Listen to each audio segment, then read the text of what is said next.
taking the words just briefly and quickly to introduce Zoli and then let him talk. My name, as you can see, is Davide Motta. I'm from Milano, Italy, and I'm just making a short introduction about this 1 hour and a half, more or less, that we are going to spend together.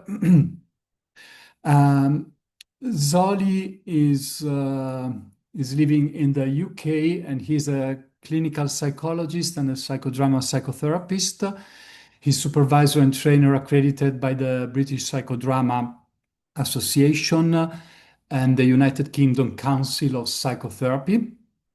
He works in Kent, in the UK, in a therapeutic community for adults with personality disorders.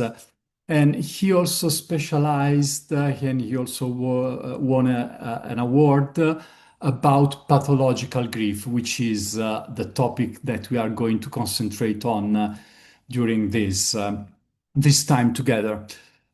So, Zoli, up to you. Thank you very much for being here and looking forward very much to listen to your presentation. Thank you. Thank you very much for inviting me. It's a pleasure to be here. So this idea of the melting clock, it goes back a long time ago when I worked with somebody who was very stuck in the grief process. He was a young man who was grieving his grandmother. And the process was difficult, the process was stuck, he couldn't move, there was lots of things he couldn't process. And as I was working with him, I was thinking, is there a way, is there anything that we could do psychodramatically, differently, to make this process more productive, more beneficial? And it was really working together. I started experimenting with something. The idea came to me to try what is now called the melting clock, and I explain more about the technique. I just wanted to give a bit of a context to where it comes from. And it was something that he responded to in a very receptive way. And we found, so we created spontaneously something together that helped him move and process his grief.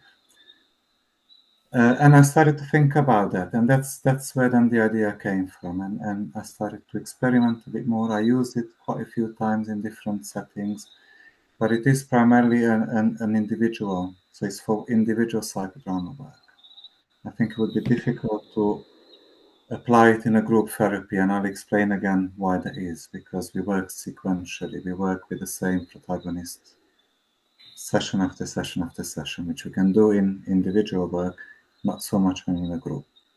So that's why it's primarily an individual technique. But by all means, I always say, please feel free to take and experiment with whatever fits, whatever suits your style from what we discussed today. Take bits of it, put it in your practice, and if it works for you, if you want to change it, if you want to adopt it, that's great, that's fantastic. Yeah, so it's, for me, it's sharing something, but equally I'm curious to hear from you, to learn from you in this. Okay. So before I talk about the technique, I wanted to talk just a little bit about the theory, because I think for me it's always important that I can translate what I'm doing into psychodrama language or psychotherapy language.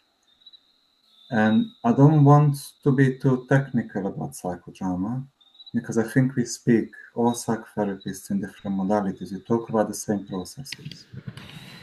But in psychodrama, I use specific terminology. So I'm trying to use them, trying to link that to the idea of the loss and grief. And I want to take just a little bit of time to share that quickly with you. So if that's okay, I will share a screen with you. Just very quickly thinking about some of the classical classification really of grief reaction is Bowlby has written a lot about it and spoke about different stages of grief. So these are the reactions he described as grief reactions that we experience after a loss. First being numb and shut down, then going through a phase of yearning, searching, wanting to connect, to reconnect with the lost object, if you like. Object can be another person, could be something else that we lost. Then we go into a phase of disorganization, when feelings of anger, despair come, and we need to work through that, hopefully to then get to reorganization. So that's Bowlby's classical idea of grief reactions. And of course, we heard a lot about Kubler-Ross, who talked about the anticipated grief, the anticipated loss, that starts with a shock, and that can happen also when the actual loss, the grief happens. So we're going to shock, then there's a denial, anger, aggression, sadness, a depressive phase, guilt, and then a resolution. So as you can see, I put those different stages next to each other because really we're talking about similar processes, except for using different language. So numb, shutdown equates to shock, yearning, searching is the denial, disorganization comes with all the feelings, and then the reorganization, resolution is moving on, being able to process, moving on from the grief.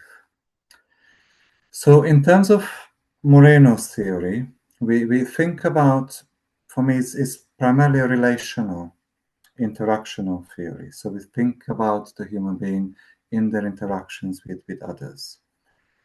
And our relationship, learning about relationship starts in what Moreno called the undifferentiated all identity, a very early stage in our development when everything in the life of the infant, in the life of the baby, is experienced as one. So there's no separation between the baby and the mother, no separation between the baby and others. Everything is experienced in an undifferentiated way as one. So those of you who have a psychodrama background would be familiar with this. Gradually from this, then the baby starts to differentiate between the self and another. We call it the phase of the recognition of the self, of the I and the other, but also then differentiates other objects, other parts of the world that the baby is in. The baby realizes, I'm separate from the world. And that is quite a painful realization. It's almost coming out of the nirvana of, I am the center of the universe and the whole universe is me. So it's quite a painful process. Often we think about separation anxiety in other terminology that around, appears around 8-9 months of age. So that's when the baby starts to realize they're separate from the other. At this point, the other is still primarily the mother. So these experiences are important because it structures and helps us understand how we learn to relate and then to separate.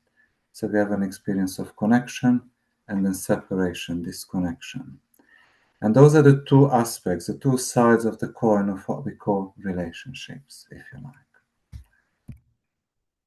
Okay, so the reason why this is important, if we think about what happens when we're relating, what is the experience of relating in a good way, in a positive way? So we're talking about a positive attachment, a healthy attachment. When we have an appropriate caregiver, an appropriate attachment figure, what the child experiences of the connection is a positive anticipation. José Fonseca, Brazilian psychodramatist, calls it anxiety hope. We go in a hopeful, positive way towards the relationship. And when the relationship happens with the mother, we experience pleasure, love, which then leads to feelings of happiness and joy. So I'm oversimplifying this. As I said in the article, this is described in more detail, but there's a sequence of emotions that we experience when we relating. And I think of these as the blueprint, as the basis for our experiences of gains and life in general. Now, when we think about separation, the other side of the coin, the separation brings a negative anticipation, an anxiety. We call it separation anxiety, anxiety fear. So the experience of the separation is a negative one initially.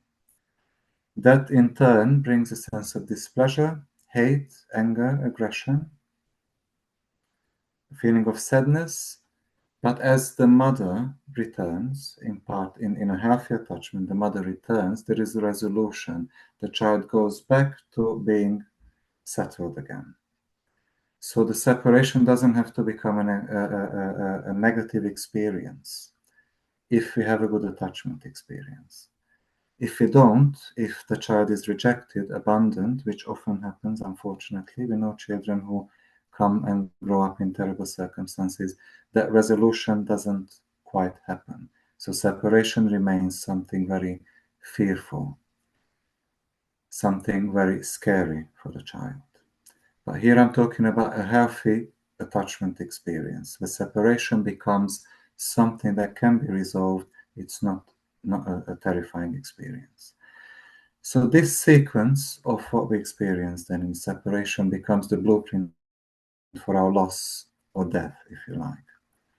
And the reason this is important for me is because, as I said, in a good attachment experience, we learn that separation is okay. We learn to healthily, part of the healthy relation is that we can also separate healthily and then reconnect. So the separation doesn't become devastating. However, in a negative attachment or not a good attachment experience, separation becomes, as I said, something that is scary, terrifying, frightening for the child. We don't have a sense of safety in that. And that can cause difficulties later on. So if we had a good experience of relating and separating, in later life, as we grow up, we manage losses, endings, death, ultimately, in a better way. If we had a difficult attachment experience, we will struggle with the losses, the endings, and death more seriously. It would be more of a challenge. And we know this from I work, as Davide said in introduction, I work with people who present with personality disorders, where there is a history of trauma, relationship trauma, ruptures in the early relationships. And for all those clients, anything to do with endings, anything to do with loss, whether anticipated or real, becomes a very, very challenging thing. So I'm trying to think about how our early attachment experience will inform how we manage separation, loss, grief later on. Okay, so on this next slide, I'm connecting the separation, the experiences in the separation sequence, negative anticipation, displeasure, hate, anger, aggression, sadness, resolution, to what the grief reactions are. If you remember, I started with the grief reactions from Bowlby and Kubler-Ross. So there is a parallel of the experience of the separation in the development and those grief reactions. The negative anticipation anxiety is the anxiety fear. Displeasure, hate, anger, aggression. Anger, aggression is there in the grief reactions. Sadness, depressive phase, and hopefully resolution. So the reason, again, for me this is important is that those grief reactions that we learn about, we hear about, are actually informed by our early experiences of separation. Those stages, the sequence is very similar. So grief reactions here are a little bit more I'm now going into a bit more detail of what we call grief reactions. It's a whole series of reactions we can experience. So that can be anticipation, that could be of a loss that we not yet happened, but we're anticipating, we're fearful of, we're anxious is going to happen. There is the shock, which we're familiar with. When we're in shock, therapeutically, I would say it's very, not just difficult, maybe impossible to do any explorative psychotherapy work. I think at that stage, if we do therapy, a sharing stance is what's important. When a person is in shock, we can't quite really do psychotherapeutic work. They're not ready, they're in shock. Then we have the denial. No, this didn't happen. This is not happening to me. No, I didn't lose the person. This is not possible. So it's an emotional non-acceptance.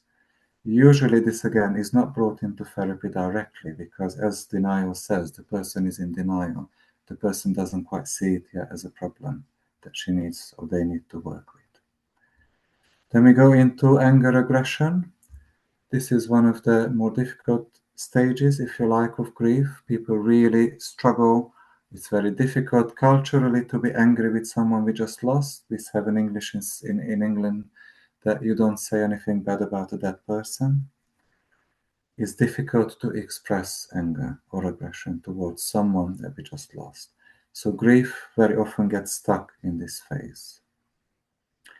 Then we can have guilt. So there's a few additional stages here I introduced. Guilt. We often feel guilt, maybe for not having done enough, not cared enough for the person we lost, we didn't protect enough, or we could feel guilt for being alive. Survival guilt. There is a lot of experiences of that on individual as well as social level. There is another possible stage or reaction to grief, which is symptom formation by identification or partial identification. So we often notice that someone in grief will start to take on traits, personality traits or behavioral traits of the person they lost. They start to talk in a mannerism that is similar to the person who died. They start to use clothes, they start to dress in similar ways to the person they lost. They may be developing illnesses similar that the person maybe died of. Again, doesn't always occur, but it's quite common in the grief process. Then we enter the depressive phase, the sadness, when ideally, hopefully, we can come to accept the loss. And then finally, resolution, which means we make peace with the loss. We can accept the fact, and then we can create a new relationship with ourselves, with a world without the person in it, the world without the person that died. So these are the stages. And the reason I'm, again, thinking about this, because when we talk about stuck grief, grief can be stuck on any or many of these stages. And it's important also to say that these stages are not necessarily happening in a linear, sequential way. It's not always the anticipation, shock, denial. It doesn't have to go in that order. All of us who had losses in life, we realize that, we can move from one to the other.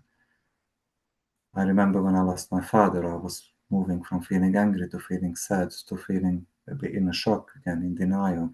So it goes back and forth. It's not always linear. This is a theoretical concept, but the reality of it is that we move between these reactions, between these stages quite a lot in that process. So again, when the grief happens in a natural way, most of us, and we are able to process the grief, we can move through these stages quite naturally with more or less difficulty, but in a natural way we can come to resolution. However, many times the grief gets stuck. We can't process. We hear clients say, I lost my mother 10 years ago, I still haven't got over it. My partner left me 5 years ago and I'm still in shock. So there is forms of losses, grief, where the process gets stuck. That's when we need to think about what might be a therapeutic help to move forward with the grief. Again, just a few ideas about different types of griefs we may encounter. So anticipatory grief is usually, as it says, before the loss happens. So it can be denial, it could be anger, it could be bargaining, depression, acceptance. We anticipating the death that is not yet, or the loss that has not yet happened. But some of those reactions already are in place. Some of those reactions are starting to move into action. Then we have, of course, sudden or traumatic losses, something that is completely unexpected. In these cases, the shock is more severe because when we anticipate a loss, we know somebody is at that age that they can at any time now, die, or we know they're battling an illness that will inevitably lead to death. We can anticipate. In these sudden traumatic losses, the shock is more severe. So we're thinking about physical illnesses, heart attacks, sudden heart attacks, homicide, suicide, accidents. We're talking about terrorism today. We're talking about all sorts of other traumas, quite traumatic sudden deaths. We can have what is called no-end grief. So we hear about couples who separate, divorce, but really can't let go. The other person didn't die, but somehow that the relationship remains enmeshed. We can't quite let go of the other. We can have a physical handicap that we cannot fully process, in a sense. If we lost, let's say, a leg in an accident, that remains a handicap. There's no end to that, because that leg is always going to be lost. We'll have to find a way to live with that.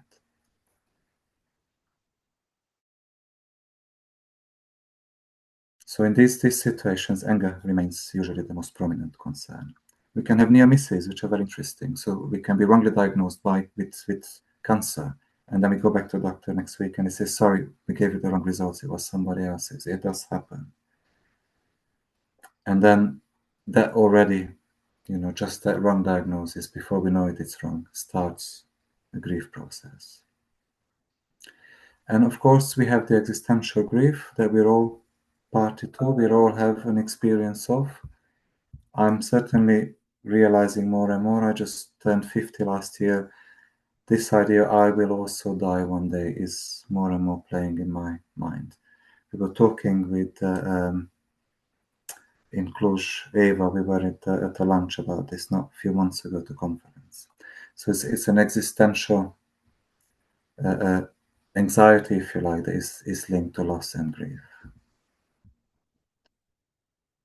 Okay, and a couple of pathological grief reactions. So we talk about pathological grief when the grief doesn't happen in a natural way, it doesn't resolve naturally. So we can have delayed reactions. These come in two categories. Yeah, delayed reactions, that the reaction to the grief happens weeks, months, or even years later. So I talked about, if someone tells me I lost my mother 10 years ago and I'm still devastated, that is a very delayed, stuck pathological grief. But we can have distorted reactions to grief. So beyond the normal grief reactions, we see other responses: overactivity, becoming quite manic, psychosomatic illnesses, developing illnesses. Again, interesting, often these illnesses may link to illnesses that if the person died of an illness, developed. Social isolation, withdrawing into loneliness, isolating ourselves from others, it's very common. Loss of the patterns of social interaction. So the isolation comes with the loss of interactions. Hostility is very common. We know often people become very hostile after losing somebody who's close to them, somebody who they lived for a long time with. It's very common. Or again, there could be activities that are actually detrimental to ourselves. So alcoholism, drinking, drug taking, spending money, becoming quite erratic, and doing things that are harmful to ourselves. So these are also signs that we can look out for when we're working with grief. So I'll stop there for a minute. Just pause after the theory, and want to open up for any thoughts, any questions, any observations, any ideas before we go to the technique. I have a question for this delayed grief reaction. I observed that sometimes adults have grief reactions for a loss they had when they were a child. Would you say this is pathological?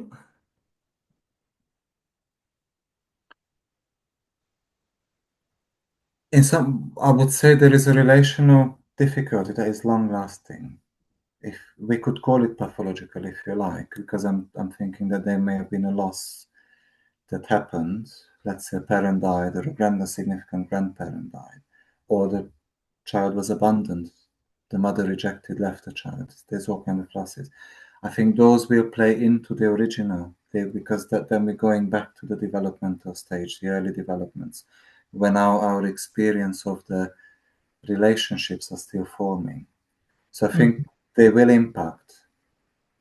And often those happen when the family is also not paying attention. And the parents may be so upset about grandparent that they forget that the child also is grieving. But because, yes, I would say, sorry, it's a short answer with a For a short yes. Thank you. Yes. Long answer for a short yes. Yeah.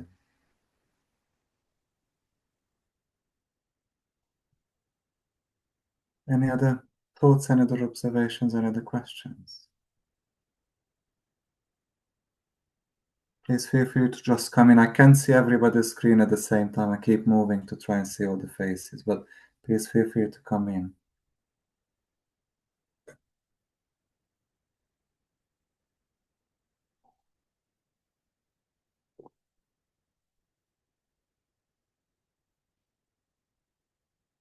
Yes, no? I don't know what to make of the silence. Is that because this is also clear, straightforward, simple?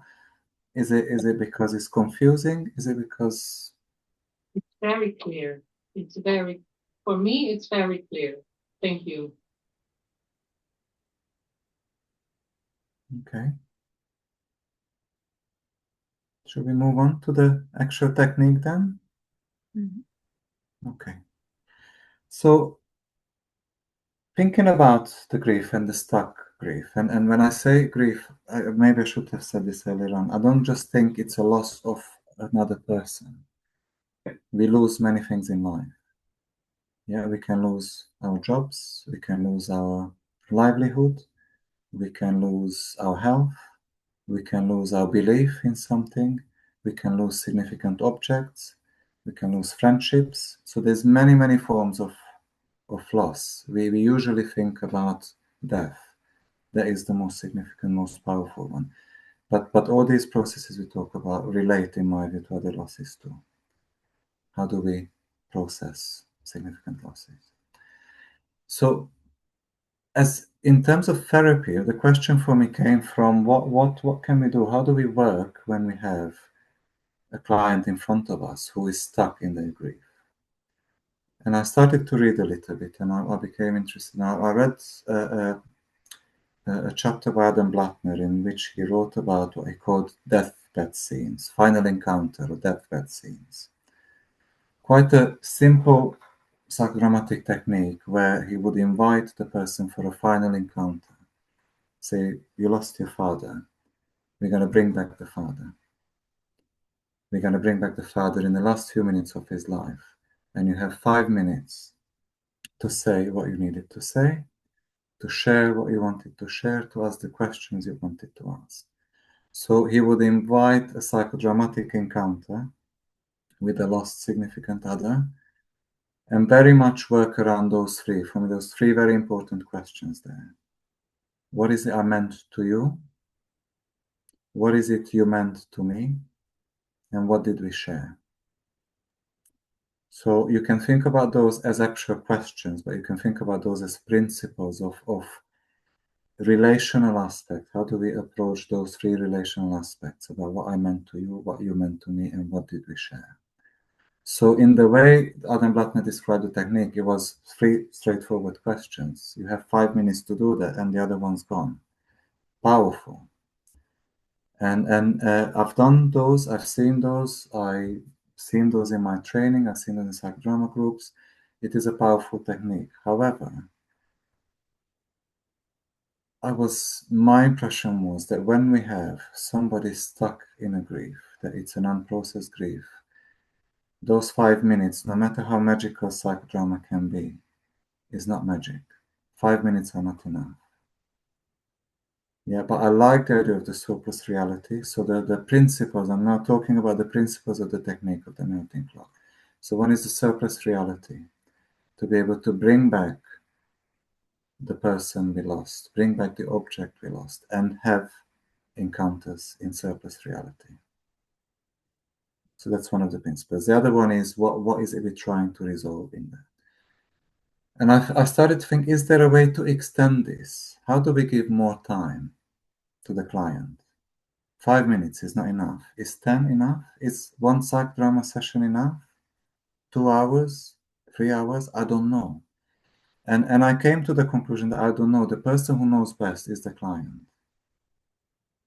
So I thought, instead of saying you have 5 minutes, I suggest to the client, let's create time, surplus reality time, for you to have a number of encounters with the person you lost.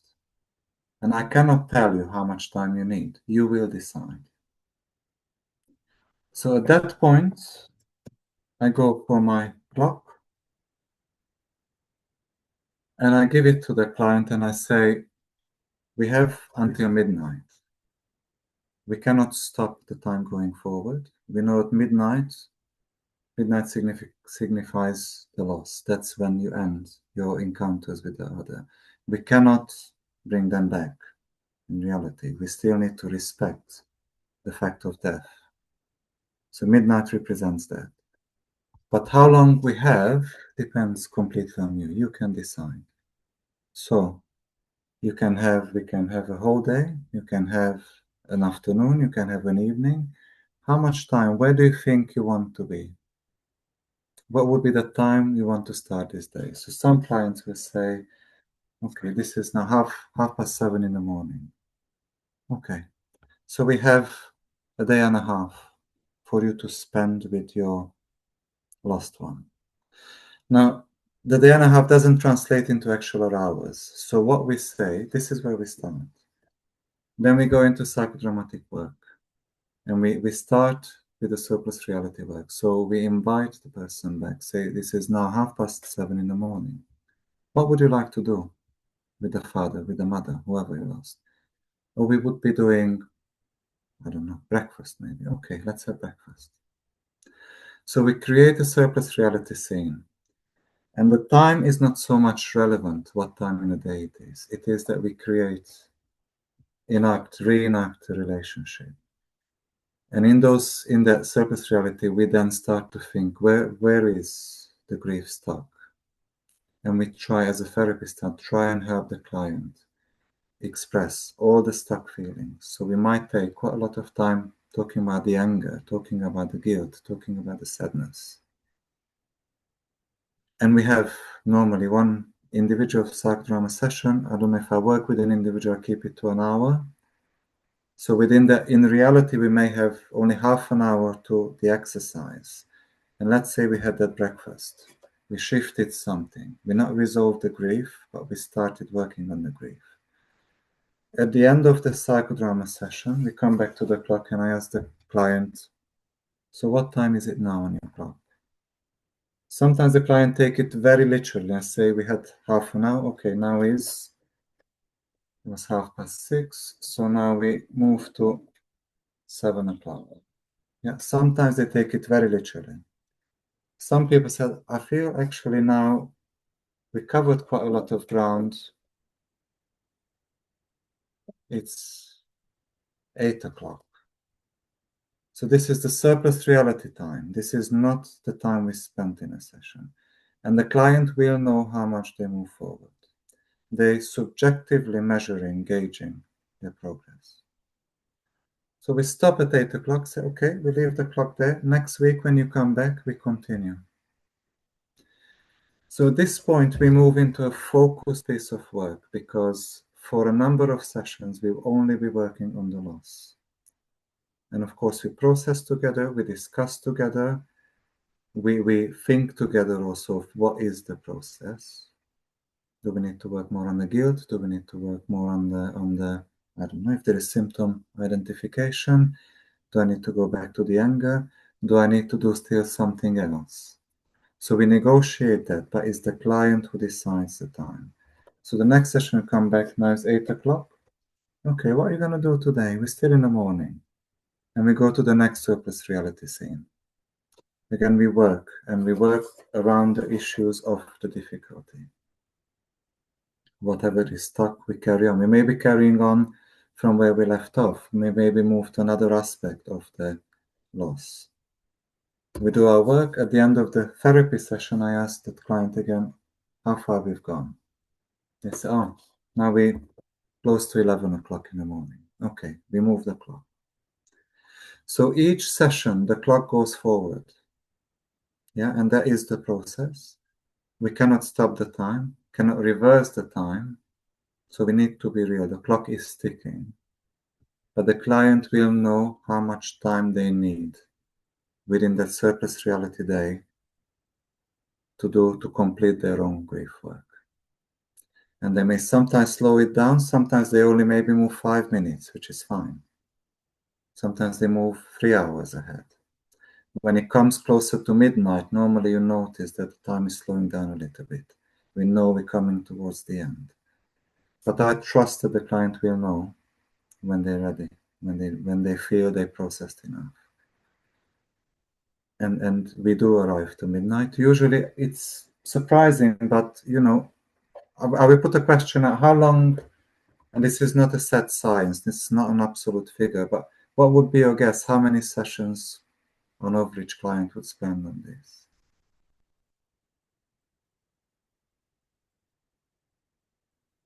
What do you imagine? How many sessions they would be using the melting cloth? 6. 6? 6. Okay. Any other suggestions? 4 or 5. 4 or 5, Eva? Yeah, I was thinking about 3 or 4. Okay. Any more bits? I would say it could be, I don't know, from 4 to 10 or 12, if since you allow the client to decide the time he or she needs, probably the number of sessions is a consequence of that, I guess. Yeah. So it's interesting, no one said 24 hours or more, which is right. It's usually, this is my experience, it's a limited experience, yeah? Because it's quite a unique piece of work to do, but in my experience, usually it was around 6 to 8 sessions. 6 to 8 sessions were enough for the client to complete the work.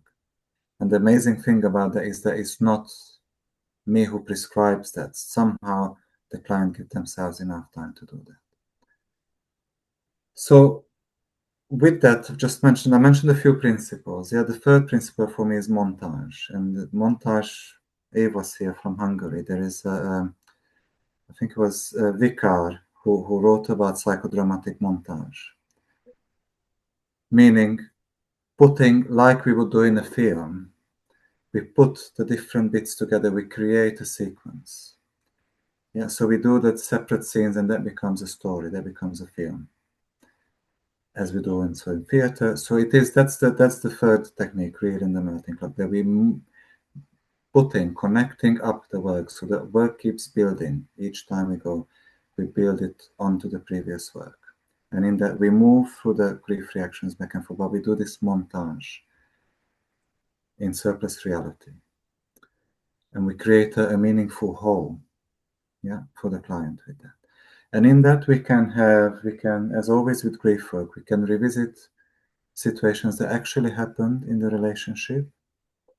We can revisit situations that never happened, but the client would like to have happened. And we can play with the fantasy, of course, we're in surplus reality. So it is, again, it's a free space. And of course, a lot of the repair comes from those surplus reality scenes of what didn't happen. Sorry, someone was trying to say something. No, it was background noise. Oh, background noise, okay. So that's for me, those are the, if you like, the three basic principles of this.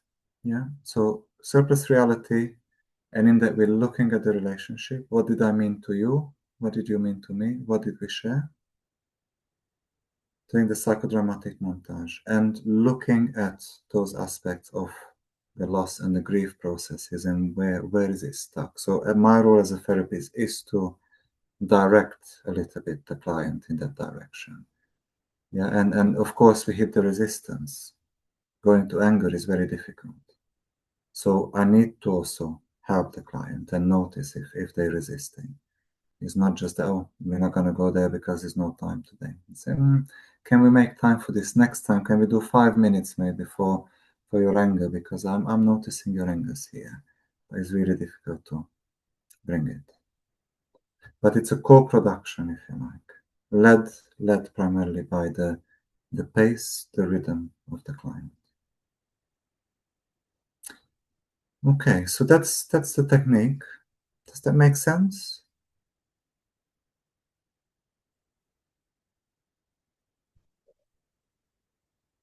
Okay. I will now pause there. I went on longer than I hoped I would. I really want to have some space together to think, to reflect, share ideas. And this is not just about questions, but I'm equally curious if any of you have worked with grief. What was your experience psychodramatically? You know, what's helped you? What might be, again, putting ideas together here. But equally, if there's any questions, any bits you would like to clarify further, we can open that up. Thoughts, questions, ideas, reflections? I have an idea. I really, really like the way of your work because it's such an open space for the protagonist. It's not connected to diagnosis or a lot of explaining. It's just an open frame which can be filled by the protagonist. And the protagonist can keep his or her own pace and her own meanings. I really like that. Yeah, and it is a flexible frame, Ina, because it also gives possibility to revisit not just what happened in the loss, but also going back to a bit more to the locus and think about the early experiences of separation and relation.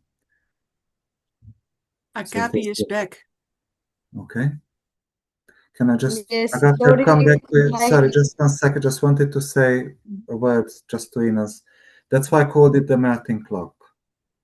The melting clock comes from those images of Salvador Dali, which are really flexible. It's an interesting concept. I like the image, but it's also he works in surreality. We work here in surplus reality. So for me, that's the link. But it is something about the flexibility, as you said, creating a frame that is flexible but also holding. Yeah. Okay. Agapi? Yes, sorry We lost for you there. the That's okay. yes, internet connection. I was thinking my client that has lost her father from cancer a year now, but he was ill in the terminal phase a lot of months before. She is a religious woman she's married with a priest. She has church in her life since she was a little girl. A lot of times when we come to her father's loss, it's a lot of explanation through the filter of religion, and she cannot. I know that her anxiety symptoms arouse when her dad was moving toward death, but she cannot has this reflection, this knowing, because everything comes through the religion, the heaven. He's in a good place, and never what he left behind, or she couldn't speak to him. I think that what you presented here today, it's maybe it's a safe path to explore what is happening to the grief process, even if it is stuck or it isn't.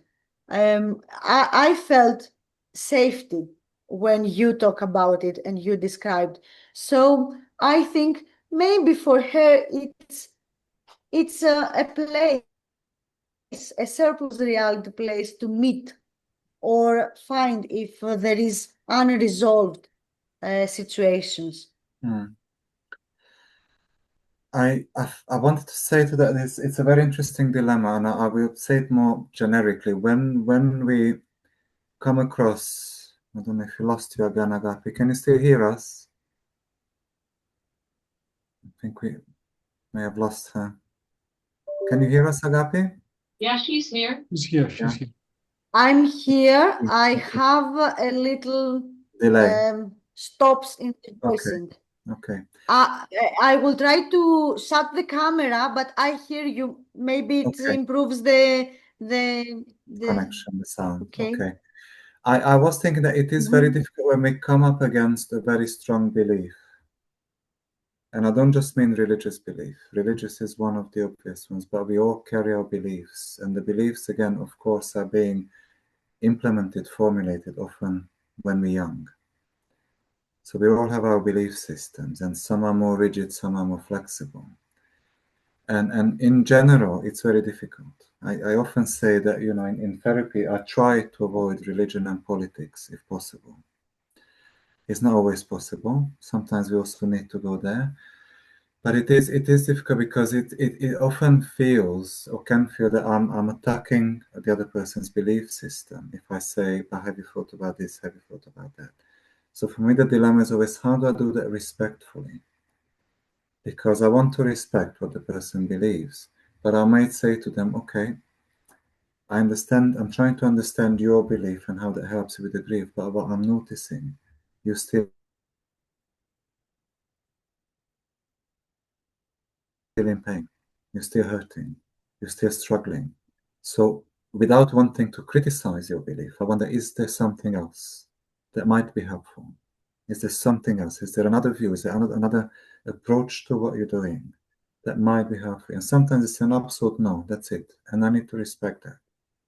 And sometimes we can have an opening to come in alongside without clashing with the established belief system. Sometimes we need to dismantle the belief system. And I'm thinking here about beliefs that develop through early trauma. And that's part, I'm thinking, looking at you, Ina, some of the work that we do also with the therapeutic spiral is dismantling, if you like, and rebuilding a different kind of experience. And that is necessary. Of course, it's to done with respect and with pace and with consideration. Sometimes it is important. Sometimes we need to respect the belief system, which makes the work more difficult. Okay, Marco, see your hand up. Yes, just a moment. Yes, Zoli, thank you for your presentation.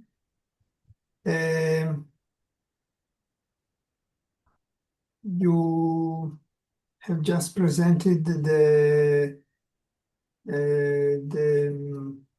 technique of the melting clock in a one-to-one setting. I would like to suggest you to. I would like to ask you to suggest us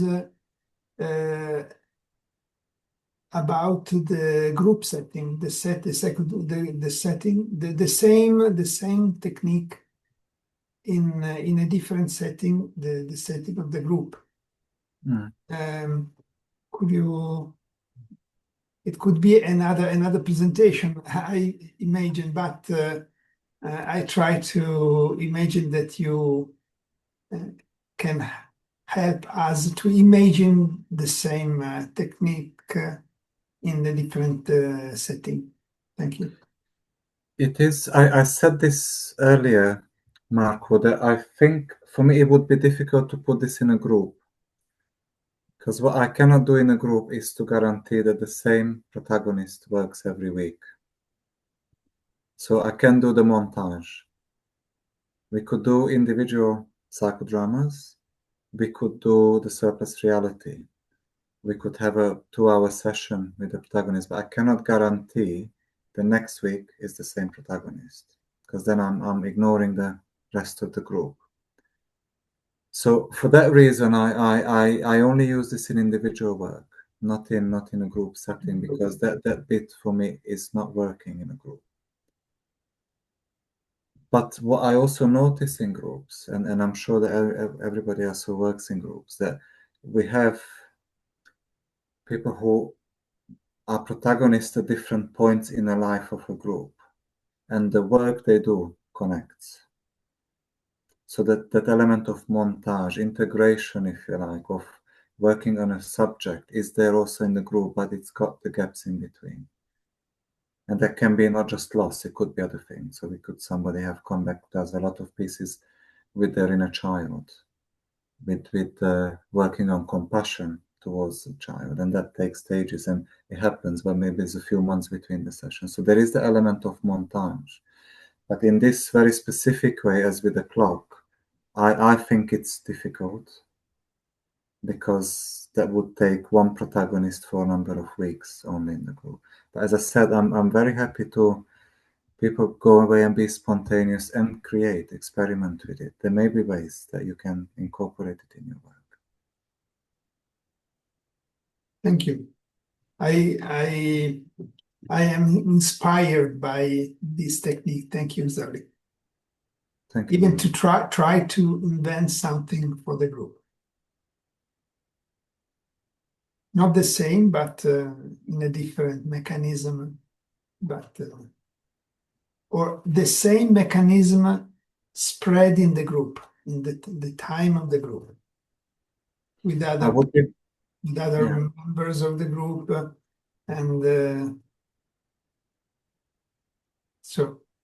Yeah, I would be very happy to hear back from anybody. If anybody wants to go and experiment with this and come back, let me know how it goes. Yeah, I would be curious. I'd be very interested. I imagine, Zoli, for example, I imagine a death of a member of the group. For example, a suicide, suicide of a member of the group. So the item of the death involve all the group.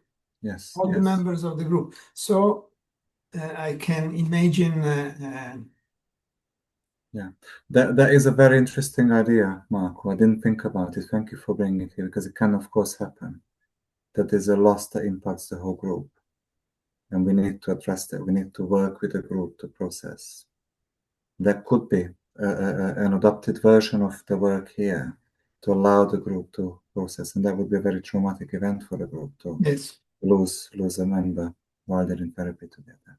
Yeah, no, that's a great idea, Marco. Thank you. Yeah.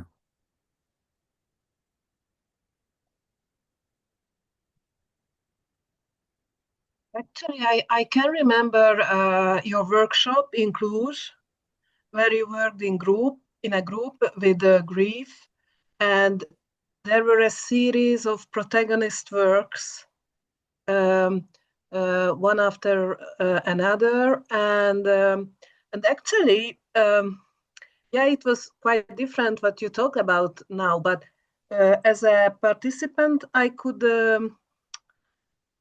somehow feel that actually I lost my father half a year ago, and that time it was 3 months ago or something like that.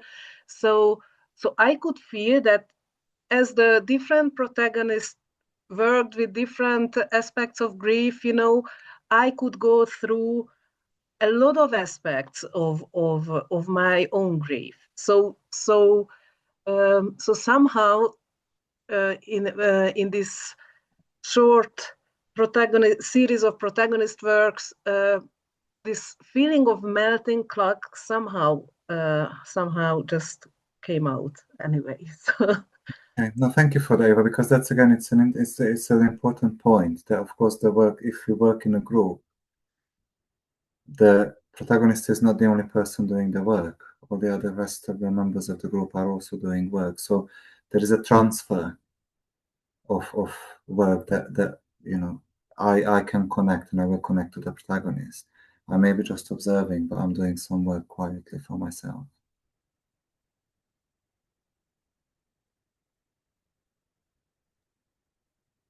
I'm wondering about, because you were talking about the montage, and I do not quite understand what you mean by that. So what is the montage at the end? I mean, is that the whole story? Okay.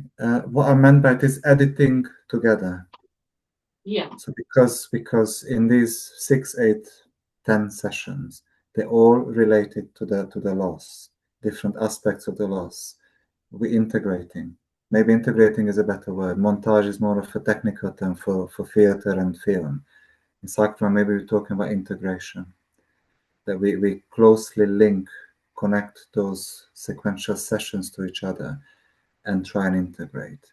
And in that, together with the client, think about the grief process. Where was the difficulty? Where was the stuckness? Has this changed? Where are we now? So it's maybe integration in that sense is better word, And you don't play the scenes all in one sequence then. You don't play all the scenes you did over the last 6 sessions. You don't play them all in one sequence in the last session. No, sorry. I think I may have confused.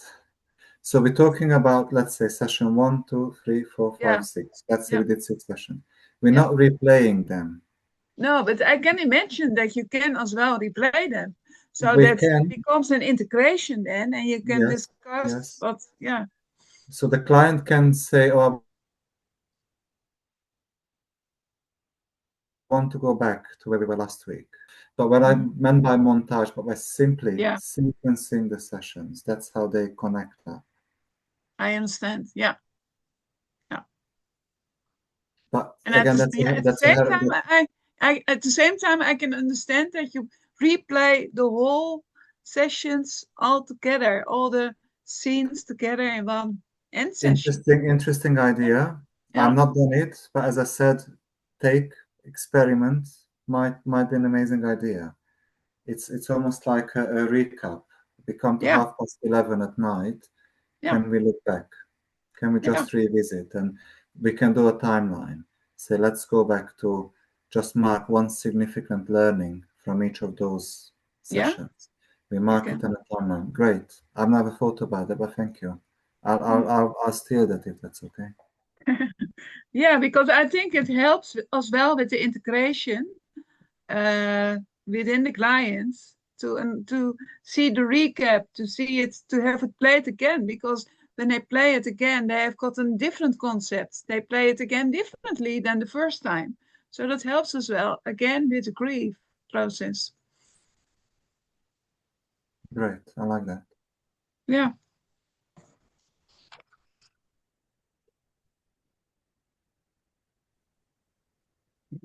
I have a question. Zoli, first of all, thank you very much for this presentation. I really appreciated it, and I agree with what, I don't remember who said, this feeling of a safe space given by your style. I can imagine Adam Blattner saying, you have 5 minutes. And now seeing you here, I can imagine you saying, take your time. It's different styles, and it's consistent in the end with the professional we are, I think. But the question is, after the first session, of course, the first session is something new. But after the first session, the clients already knows what is going to happen in the next session. I mean, not the content, but I come to you and I know that I am continuing from 7 a.m. going on. So I'm coming with kind of expectation, which quite unusual in psychodrama. We usually work with comes up here and now. So I'm wondering, how do you deal with this part? And do you have any specific warm-up? Do you have any ritual, anything that you do to reintroduce the topic and the work on the melting clock? I think the warm-up happens in what you just described, Davide. That when if I move to use this, I will make it very clear to the client. Look, I want to offer something. I would explain, and I would say, if we agree to this, it means for a number of sessions we will be working only on the loss. So I make that offer. If the client takes it up, then we sort of make a mini contract inside a wider therapeutic contract. But I think the warm-up happens exactly in that yes, we put the clock down. We leave the clock in the consultation room. But as we always do after therapy, we go and think. We keep thinking about what happened. Maybe the client comes and says, I can't remember what we did last time. I said, okay. I remind you, we started to work on this clock and we did this. So then I try and warm up. I try to do the warm-up. And part of, again, we're talking about an interesting aspect of individual psychodrama work. How do we connect sessions to each other? Because we don't just come in and say, here is the stage, let's get on with it. We need a little bit of verbal warm-up. I like to call the beginning of a psychodrama session the reflective phase, when I invite the client to go back and think about the previous session. What did we learn from it? what else has come up from it? What did you take? What were you thinking? What were you feeling about it in the week? So I very actively ask, and I do that in a psychodrama group as well. So I'm sort of connecting, trying to integrate, and we're warming up. Of course, maybe the client brings something else. But I believe the warm-up happens through the end through again. This is part of the montage, if you like, that we connect. And in those, if I work with the grief, I would very directly make the connections. Say, we've done this, we worked with your anger. It was very difficult to work with the anger. Maybe there's more work needed there. It's not my decision, I'm just marking, I'm just noting that. But mostly, if the client has agreed to work with this, they come already prepared, Davide. They recontract almost with themselves. Thank you. Okay. Alec, you had your hand up? Thank you. So first of all, I want to say thank you for this great explanation of the technique. And I have maybe a little bit strange question, but do you have experience with this technique with the people with the trauma experience? Because the trauma is some kind of losses. So I imagine that it's possible to be using that kind of, with patients with that kind of problems, like sexual abuse or violence. Yeah. I don't work individually with people who come with serious trauma, and that's not by discrimination. It's because I believe group process is better. So I usually that's the job I do day to day. We work with people traumatized, where we work in groups. So I believe in general, in principle, a group will offer more holding, more safety. But of course, there's other kind of traumas, and yes, I think it is there, and I think, as I said in the theoretical part, I think a difficulty with the grief process usually links to some kind of relationship rupture in the early development, or relationship trauma, if you like. It's not an absolute rule, but I believe there's a very strong correlation that we struggle to manage a relationship or an ending because our initial experience of an ending was. So I think it's always there in the background. And there was, I'm thinking of one client I did this work with who was working on the loss of their father. And as we did the work, as we went into the melting clock, we did a lot of early work because the father deserted, the father left, abandoned, left the family, kept the promises, said we'll come back. And I remember this young girl sitting in the window every Sunday morning waiting for the father. So a lot of the work went around processing the early experience and then coming back to the adult relationship. And because it's a strong connection, of course, we do that. And that's part of the work. We can, this is a flexible frame. We can go back a little bit more to the locus, to the original scenes, and try and process something, and then come back and think, okay, with that in mind, having just done that, how do I manage my grief now as an adult differently, and making those connections? Does that answer your question, Alec? Yes, I think. And I Well, have another one. Sorry, but I just imagine how you start with the clock in one session, but in another session, the clients just come and can say, I don't want to continue it with the clock now.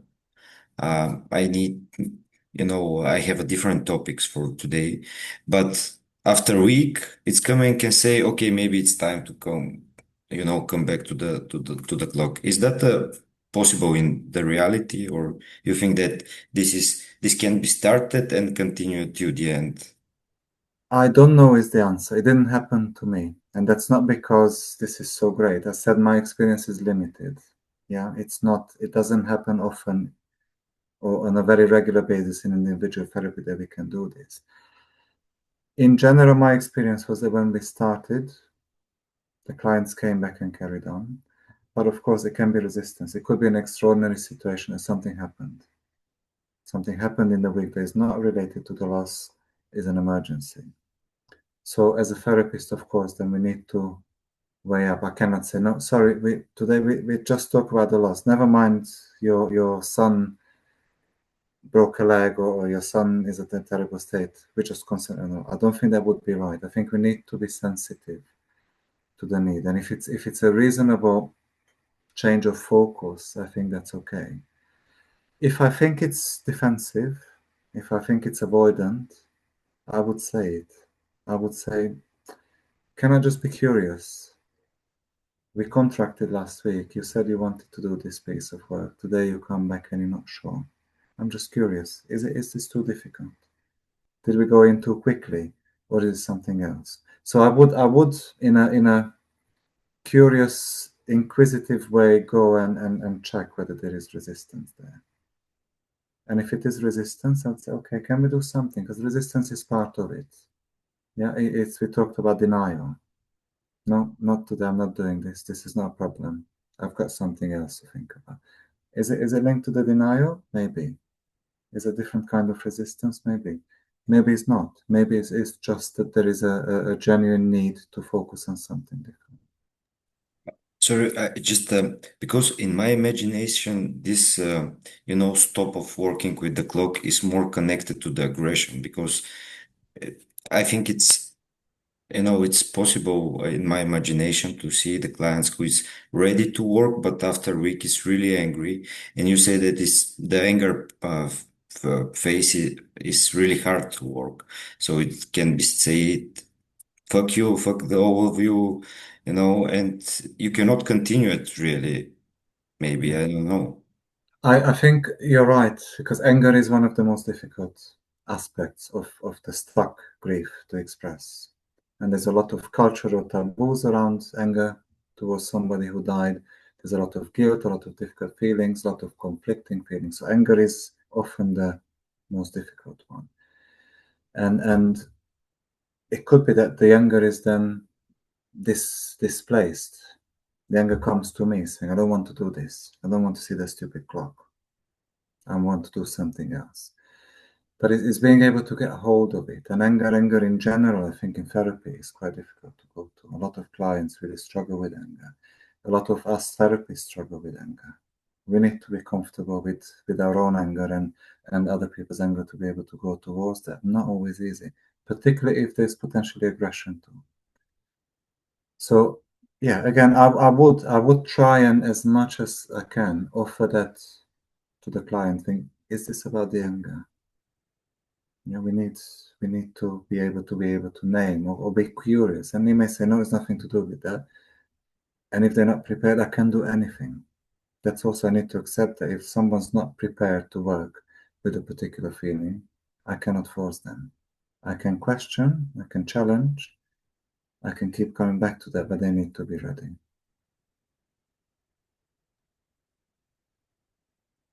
I can imagine that you can have multiple melting clocks. One for my father, one for my mother, one for some stuff I lost, one for health. Did you ever work with multiple clocks?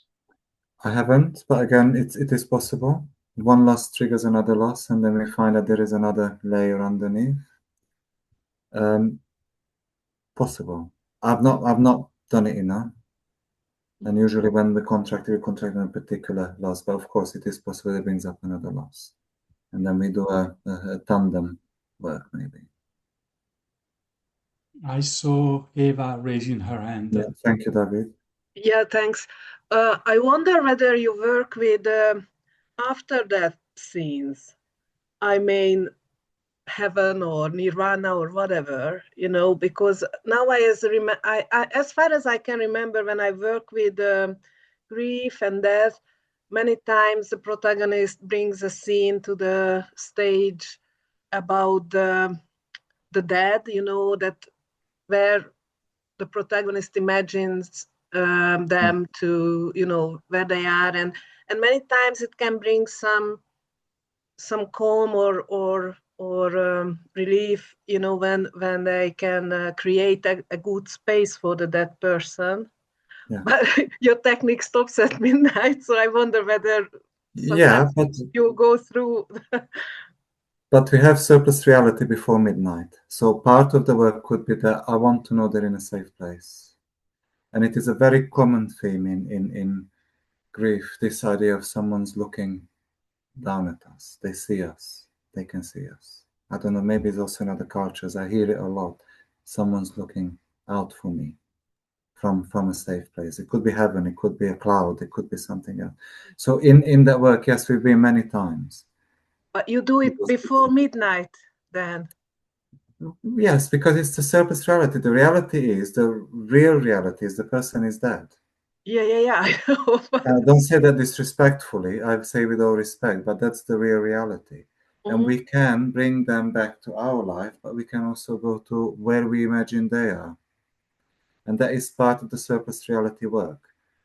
And it's not defined by the space. It's defined as long as there is a need for interaction. And for many people, that's important to know and do a role reverse and say, I'm actually at peace. I'm in a good place.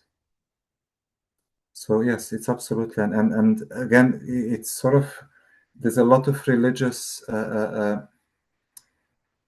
connotations in our consciousness, in all the cultures, to death and dying, and those are very powerful images. So God often can come into this. And it could be an angry God. It could be that we are angry with God. Why did you do this? You know, so there's a lot of, it is a very, as Ina said, a very flexible space in which a lot can happen. We can go to hell as well. And sometimes the hell is already here. That's what we live in. We're tormented by the loss that we cannot process.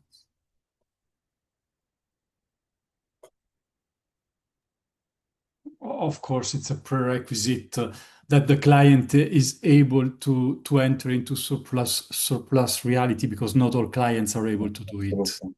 Yeah. So we need to, you're right, David, we need to assess the ability that we can safely enter the as if and safely come back from it. And that's often not the case with psychotic clients. Psychotic clients cannot make that safe transition back from one to the other. They can get stuck in one or the other. And again, it depends on our ability, and it's a developmental thing, isn't it? We learn the separation between reality and fantasy at a young age. Again, if that learning was a helpful, healthy learning, we can easily transit from one to the other. Often we have clients who are very, very concrete. They didn't have a chance to form a meaningful relationship with fantasy. So they remain very concrete. And they may say, what do you mean? I bring my father's dead. What do you mean bring him here? And we see that in psychodrama many times. And equally, there's clients who are very much stuck in fantasy. They're not necessarily psychotic, but escaped into fantasy as children from the trauma that was around them.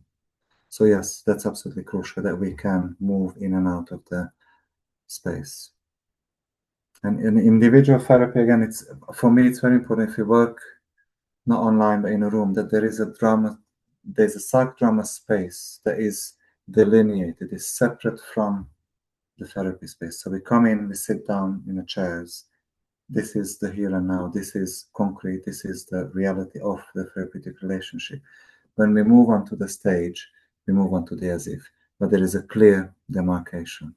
Sometimes literally, there's a line, but we know we can make the transition back and forth.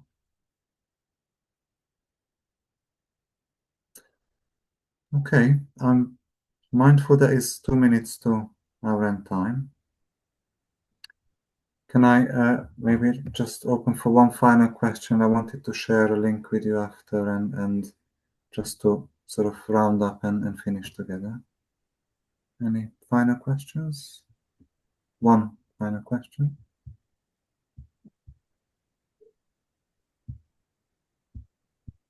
Sanya? Hello. Maybe I missed it. I didn't get at what time does the clock start? It starts at any time where the client decides. So it's entirely their decision. And some clients say, for me, it's 4 o'clock in the afternoon. Some say it's in the morning. The only thing that is fixed is that we're going to work till midnight. So you're ready. In some ways, they by the time they give themselves, you can sort of gauge how long or short the process will be. So you would usually ask them, what is the time for you now? Where are we beginning? Or okay. Yes. So where we start the work, it's the decision of the client. Yeah. Okay. Does that answer your question, Sonia? Yes, of course. And I just wanted to say thank you, and that I actually was listening to you and your technique several years ago during the COVID time. And I'm so sorry that I didn't really have a chance to use it because I really consider it useful. So maybe now the time has come to really put it in use. Thank you. Thank you. Thank you for coming back. Okay. I will finish there, but I am open if anyone wants to contact me after today. I think my email is, I don't know if it can be made available to, or I can put it in a group chat in a second. I'm very happy for questions and then to continue the conversation online. I just put it in the chat now, if that's okay.